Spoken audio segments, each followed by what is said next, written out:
নতুন অন্তর্বর্তীকালীন সরকার গঠন হয়েছে, তাদেরকে আমরা স্বাগত জানাই, অভিনন্দন জানাই এবং কি তাদের কাছে আমরা এটা আশা করব যে একটি সুন্দর রাষ্ট্র গড়ে তুলুন, বাংলাদেশের মানুষের মৌলিক অধিকারগুলো ফিরিয়ে দিন, বাংলাদেশের মানুষের সুশাসনের ব্যবস্থা করুন, বাংলাদেশের মানুষ যেন প্রতিটা ক্ষেত্রে বিচার পায় এটার ব্যবস্থা করুন, বাংলাদেশ থেকে বৈষম্য দূর করুন, জাতি বর্ণ নির্বিশেষে যেন আমরা কোনো যেন বৈষম্যের শিকার না হই।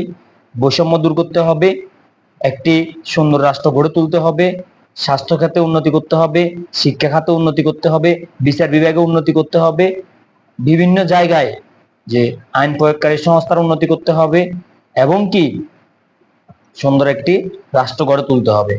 আমরা এই নতুন অন্তর্বর্তীকালীন সরকারের কাছে এটাই চাই।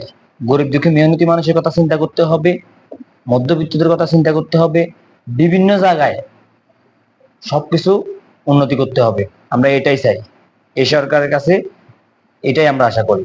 সবাই আমরা মন থেকে যারা এই অন্তর্বর্তীকালীন সরকারে নবীন প্রবীণ যোগ দিয়েছে সবার জন্য দোয়া করি, সবাই যেন ভালো একটি সুন্দর একটি রাষ্ট্র গড়ে তুলতে পারে।